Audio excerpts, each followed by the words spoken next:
काही घेणं देणं नाही तुम्ही कोणत्या परिस्थिती, तुमच्या मनाची परिस्थिती काय ते महत्वाचं आहे. तुम्ही डोंगरात बसलेत का आणि हिमालय जाऊन संन्याशी वाढून जाता, नॉट इम्पॉर्टंट.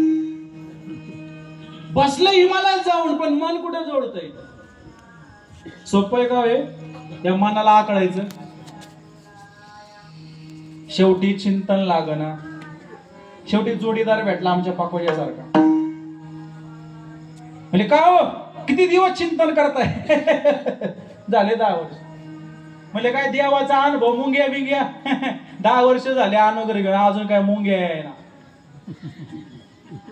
अजून हिमालयात चालले बरं का, हिमालयात. मग जोडीदार म्हणला एक काम करा, माझ्याकडे जडीबुटी आहे, ती जडीबुटी नळीत घालायची ना असं करायचं. चिंतनच चिंतन लागतं. खरं आहे का?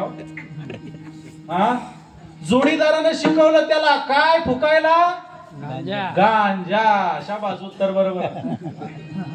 जसा त्यांनी गांजाची तार ओढली, असं मला माहित नाही बरं का, आता माझ्याकडे डोळं वाचून बघचाल.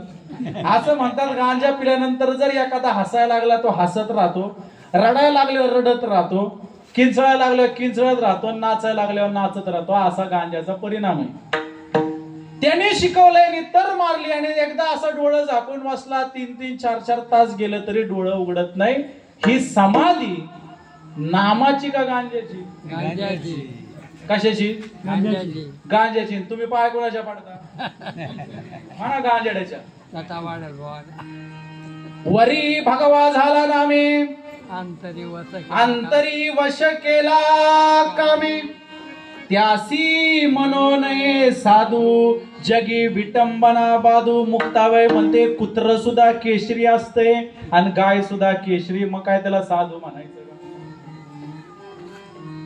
वरच्या अंगाने किती परिवर्तन झालंय नॉट इम्पॉर्टंट. अंतःकरणाचं चिंतन आणि चिंतना म्हणजे एक प्रकारचे चिंतन. हे जे वाचन रूपी चिंतन आहे, सांगणं रूपी चिंतन आहे ना, हे फक्त चित्त शुद्ध होतं.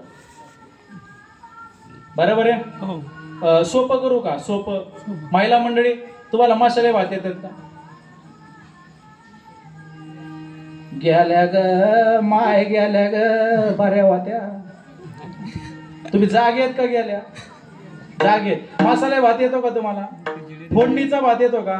हा, एवढं तर येतंय. हे पुस्तक माझ्या पुढे ठेवले ते फोडणीच्या भाताचं आहे असं समजा. 5 मिनिटा करता समजायचंय बरं का. आता हे जे माझ्या पुढे पुस्तक आहे ते फोडणीच्या भाताचं आहे. किती दिवस पारायण केल्यानंतर फोडणीचा भात येईल?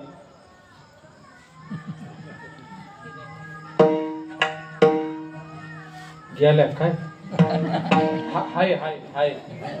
किती दिवस पारायण केल्यावर? आता हे जर 1.5 वर्ष झालं, किती दिवस नुसतं वाचत राहिले? कांदा घ्यायचा, चिरायचा, जिरी घ्यायची, मोहरी घ्यायची, कढीपत्ता घ्यायचा, तेल घ्यायचं, फोडणी.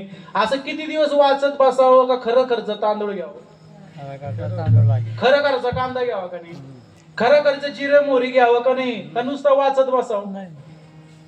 मग हे एक प्रकारचं चिंतन आहे जे भात कसा करायचा एवढं सांगतं. पण भात करण्याकरता प्रॅक्टिकली वस्तू घ्याव्या लागतील. हे ओरिजिनल चिंतन. मान्य नाही? जगदीश महाराज. परवा आळंदीत एक पोरग भेटलं मला. बोलता बोलता ओळख झाली. ते म्हणले महाराज माझे 300 बोल पाठ आहे. म्हणलं किती? किती? 300 बोल पाठ आहेत. म्हणलं क्या बात आहे. वा, आपल्याला काही जमलं नाही वेळे अभावी. 300 बोल, क्या बात आहे. समोर पकोज होता. त्याला म्हणलं वाजून दाखव. तो काय म्हणत आहे, अजून क्लास लावायचं. काय करायचंय? अजून क्लास लावायचंय. आता त्या 300 बॉलांना काय उपयोग आहे का? हा, 300 बॉल पाठ आहे पण क्लास लावायचा आहे. त्या पकवाजाचा त्याचा जवळजवळ संबंध आहे का? जसे ते 300 बॉल पाठ आहे तसे एखाद्याचे 300 अभंग पाठ असेल, पण अनुभवाचं नाही.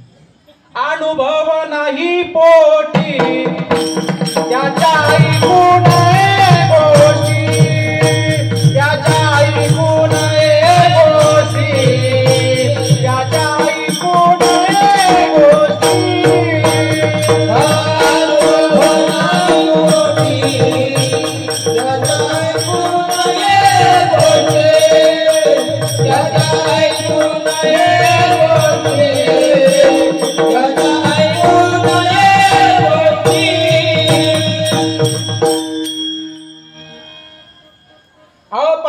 रसरसमणीत कसं